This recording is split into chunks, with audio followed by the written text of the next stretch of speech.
Pada saat ini, tepatnya di lantai 2, ada 6 orang duduk bersama, sedang berdiskusi tentang babak final perburuan iblis ini. Mereka adalah kepala dari masing-masing kuil. Saat mereka melihat ke bawah, melihat Long Hao Chen dan Chai begitu akrab, mereka terkejut. Terutama dari kepala kuil assassin, mereka semua tahu identitas di belakang Chai yang juga disebut gadis suci, tapi mereka tidak tahu sejak kapan Chai punya teman dari kuil lain. Kepala kuil assassin pun menanyakan identitas Long Hao Chen kepada kepala kuil kesatria. Setelah itu, tanpa menyembunyikan apapun, kepala kuil kesatria memberikan informasi tentang Hao Chen, tentang umurnya, dan juga tingkat kultivasinya. Mendengar informasi dari kepala kuil kesatria, kepala kuil assassin mengangguk. 14 tahun, berada di langkah kelima, sungguh sangat mengesankan. Kepala kuil kesatria juga tersenyum. Pada pertandingan sebelumnya, Long Hao Chen hanya pada langkah keempat. Hanya beberapa hari dia sudah berada di langkah kelima, sungguh sangat mengesankan. Tepat pada saat itu, seorang tetua yang mengenakan baju besi berwarna emas muncul di tengah ruangan. Saat dia muncul, kehadirannya yang mengesankan, secara alami menarik perhatian semua pesaing yang saat ini hadir. Berdiri di sana, tetua itu berkata, "Sekarang, setelah semua orang hadir, upacara pembagian dapat dimulai. Semua pesaing akan menyimpan nomor yang mereka miliki selama penyisihan. Guru kalian seharusnya sudah memberitahu kalian bagaimana tahap akhir akan berlangsung. Jadi aku di sini akan langsung ke poin utamanya. Sekarang, pengundian bisa dimulai. Kalian akan dibagi menjadi 6 grup yang berisi 10 orang, dan setiap orang akan berada dalam satu grup." Setelah mengatakan itu, bola kristal di tangannya segera dilemparkan. Pengundian dimulai. Setelah beberapa saat, hasil dari undian segera diumumkan oleh tetua yang berdiri di tengah, memanggil nomor mereka satu persatu. Lin Xin, dan Chai mereka berada di grup yang sama, yang artinya mereka bertiga akan bertanding dan bertarung satu sama lain. Hanya Long Hao Chen yang terpisah dari grup mereka. Sebelum mereka pergi ke dalam grupnya masing-masing, Chai berbisik kepada Long Hao Chen, "Hati-hati selama kompetisi, jangan sampai kamu terluka lagi. Setelah pertandingan selesai, aku akan menunggumu di tempat itu." Long Hao Chen yang mendengar suara itu, dia pun mengangguk, dan setelah itu dia berjalan menuju ke dalam grup. Suasana hatinya menjadi sangat bersemangat. Dia bertekad untuk memenangkan semua pertandingan, karena dia tidak ingin mengecewakannya. Pada pertandingan kali ini, 6 grup dibagi 6 stadion yang berbeda. Dan pada saat ini, Long Hao Chen berada di dalam stadion prajurit. Setelah itu, nama di dalam grup Long Hao Chen diundi sekali lagi untuk menentukan pertandingan kali ini. Di atas platform, suara wasit terdengar jelas. Pertandingan pertama, Long Hao Chen melawan Xing Xuan. Pertandingan dimulai. Mendengar namanya dipanggil, Long Hao Chen berdiri dan turun menuju arena. Lawannya kali ini berasal dari kuil assassin. Dia yang belum pernah bertarung dengan seorang assassin menjadi sangat hati-hati. Di tengah arena, terdapat 4 pilar dengan tinggi masing-masing 15 meter. Karena kali ini terdapat seorang assassin yang bertanding, maka pilar itu didirikan, dengan maksud agar pertandingan berjalan dengan adil. Setelah kedua peserta berada di dalam arena, suara wasit kembali terdengar, dan pertandingan pun dimulai. Xing Xuan dengan cepat bergerak. Dalam sekejap, dia menghilang, bersembunyi di balik salah satu pilar. Long Hao Chen yang melihat itu, dia hanya berdiri di sana. Kabut emas muncul dan berputar di sekitar tubuhnya. Itu merupakan skill power storing. Xing Xuan yang bersembunyi di balik pilar, dia melihat gerakan Long Hao Chen. Setelah itu, dia bergerak.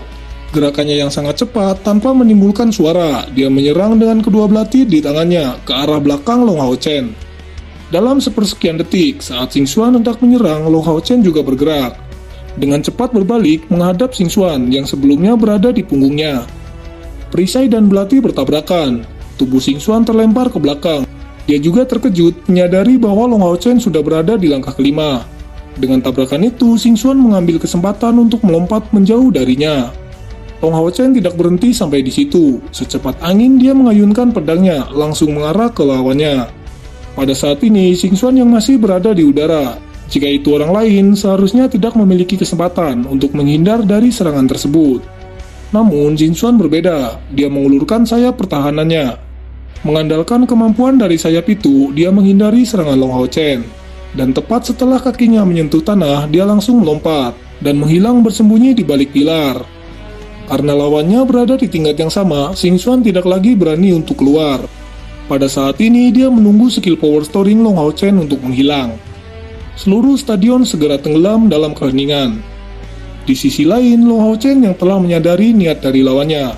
Dia tampak tidak terganggu sedikit pun. Dia tetap mempertahankan skill power storing dan perlahan menutup kedua matanya. Waktu terus berlalu, namun dia tidak merasakan lawannya bergerak. Pada saat ini, Long Hao Chen akhirnya memulai langkah selanjutnya. Dia mengangkat pedang cahaya di tangannya, dan semburan cahaya putih keluar dari pedang. Itu merupakan skill pedang suci. Tatapan Long Hao Chen saat ini melesat ke arah salah satu pilar. Sepertinya dia sedang melihat targetnya. Tak lama kemudian, dia menebas pedang cahaya ke arah lawannya. Di sisi lain, Xingxuan yang berada di balik pilar sangat terkejut. Bagaimana bisa dia menemukanku?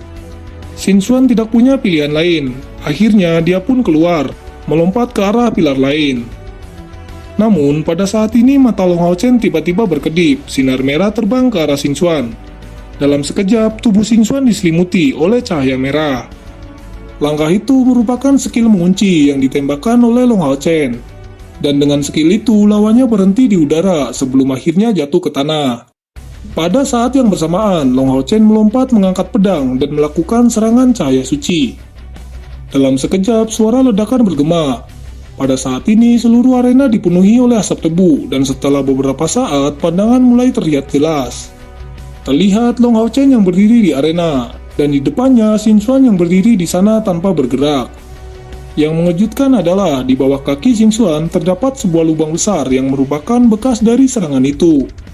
Sebenarnya, Long Hao Chen sengaja membelokkan sedikit serangan itu agar tidak melukai Xingxuan. Pada saat ini, Xingxuan merasa sangat ketakutan. Dia berpikir, jika serangan itu mengenai tubuhku, maka tamatlah sudah riwayatku. Kakak, aku mengaku kalah. Terima kasih sudah memberiku belas kasihan. Seperti yang diharapkan, mendengar lawannya mengaku kalah, Long Hao Chen mengangguk. Namun, dia masih tidak mengerti mengapa Xingxuan memanggilnya kakak. Di atas platform, suara wasit mengumumkan hasil pertandingan ini, yang dimenangkan oleh Long Hao Chen. Pada saat yang sama, Long Hao Chen memperoleh kemenangan. Pertandingan dalam grup kedua juga berlangsung dengan sengit. Tepat di tengah arena, terlihat penyihir Lin Xin yang sedang melawan pendeta Sima Xian.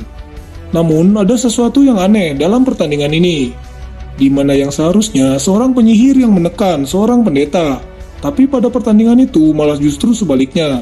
Sima Xian terus-menerus menekan Lin Xin yang berakhir dengan kemenangan Sima Xian. Pertandingan itu membuat seluruh orang yang menonton merasa bingung dan keheranan. Setelah beberapa saat, suara wasit terdengar.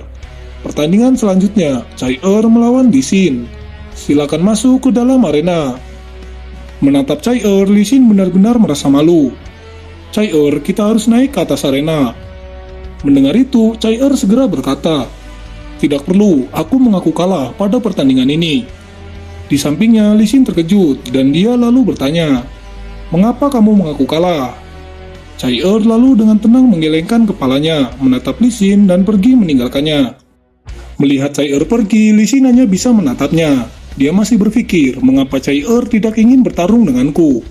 Apakah itu karena Long Hao Chen adalah adikku? Yuan, kalian boleh masuk. Setelah pertandingan Long Hao Chen selesai, dia awalnya bersiap untuk pergi, dan menunggu Chai tetapi begitu dia melihat dua orang di atas panggung, dia segera berhenti. Itu karena dua orang di atas panggung justru dua gadis yang dia lihat sebelumnya yang menarik perhatiannya. Chen Yinger adalah seorang gadis mungil, seorang wanita kecil yang terlihat sangat lemah.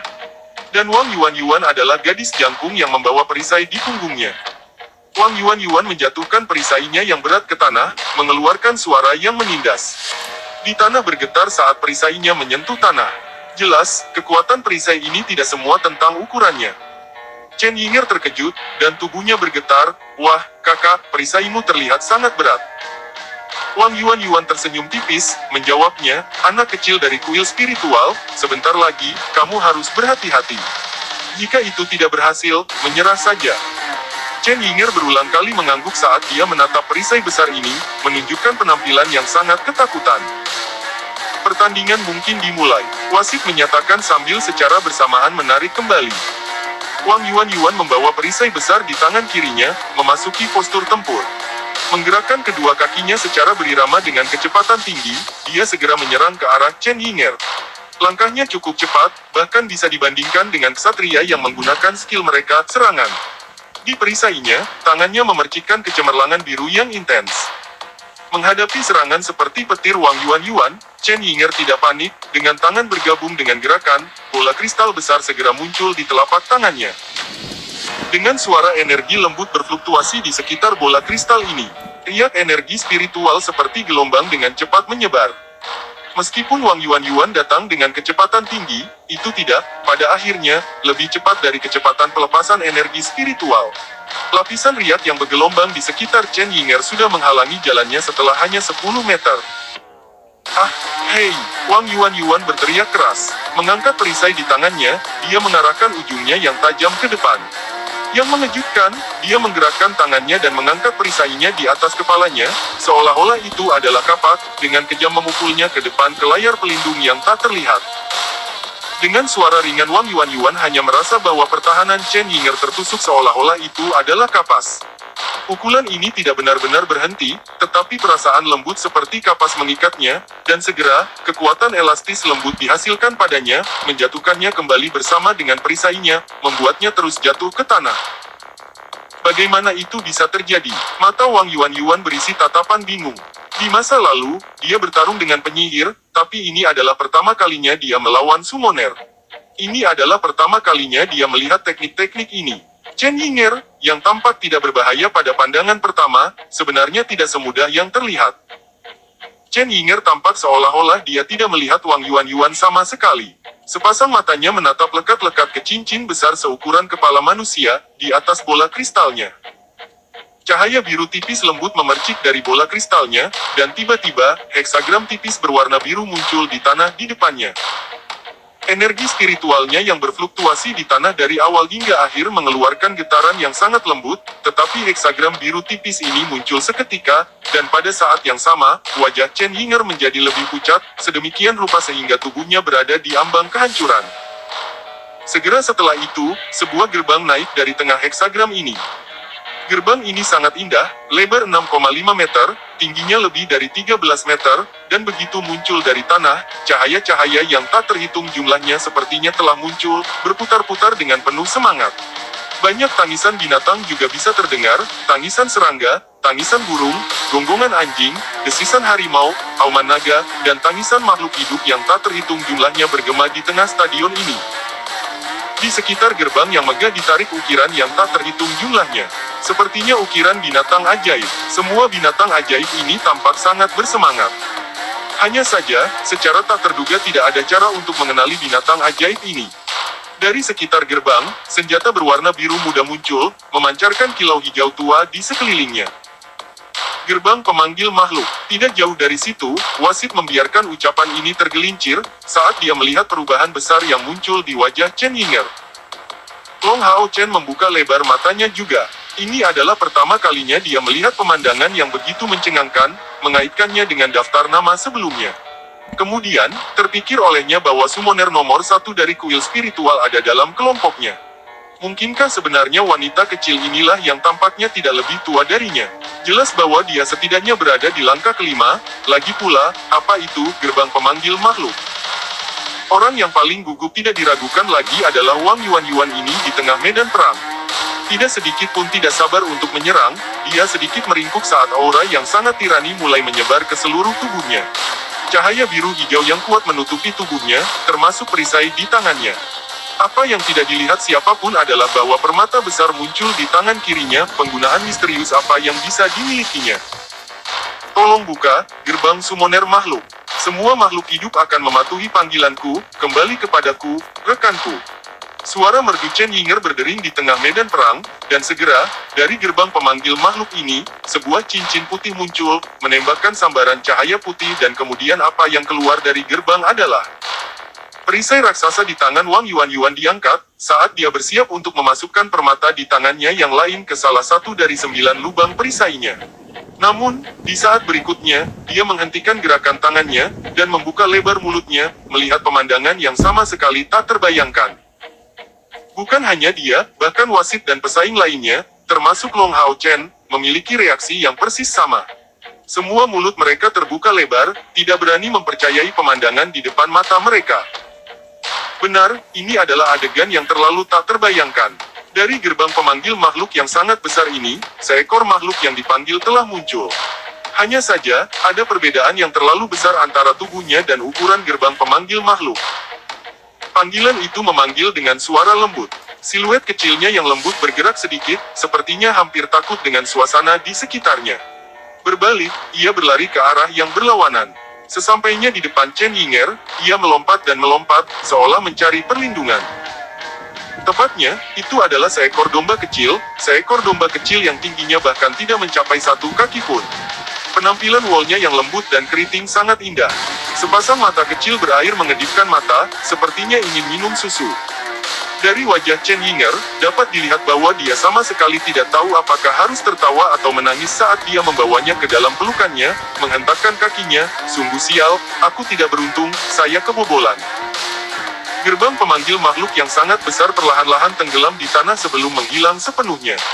Chen Yinger masih memegang domba kecil ini, dan di bawah pengawasan penuh perhatian dari Wang Yuan yang benar-benar tercengang, pergi dengan kesal. Jelas, dia tidak puas dengan penampilannya. Ini, wasit tidak tahu harus berkata apa lagi. Dalam sekejap dia melihat gerbang pemanggil makhluk ini, dia menjadi sangat ketakutan. Di dalam kuil spiritual, hanya kaisar spiritual pada langkah panggilan ke-8 atau lebih tinggi yang dapat menggunakan kemampuan sihir pemanggil yang tangguh ini. Melalui gerbang pemanggil makhluk, makhluk yang sangat kuat dapat dipanggil.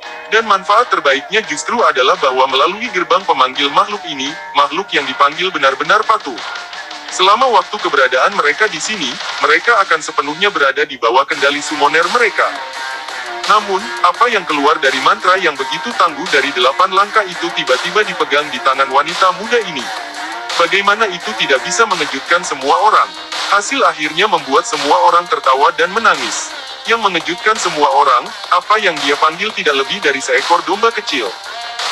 Tanpa ragu sedikit pun, ini adalah pertandingan abnormal lainnya, dan yang cukup abnormal pada saat itu. Tatapan Long Hao Chen terfokus pada Chen Yinger yang berjalan ke depan, sudut mulutnya bergerak-gerak. Dia tiba-tiba berpikir bahwa sepertinya dia telah mendengar gurunya berkata bahwa seorang jenius muncul di kuil spiritual, dan dia pergi sejauh untuk memanggil binatang ajaib dari langkah ke-8. Seharusnya dia, namun, jika dia bisa memanggil binatang ajaib dari langkah ke-8, ada apa dengan domba kecil yang baru saja dia panggil ini? Wang Yuan juga bingung. Diam-diam menyimpan permata di tangannya, dia menjauh dari stadion, tetap benar-benar bingung. Berpikir tentang Chaiyer, Long Hao Chen tidak tinggal lebih lama lagi, dan berjalan menjauh dari stadion dengan kecepatan tinggi, langsung menuju ke tempat biasanya.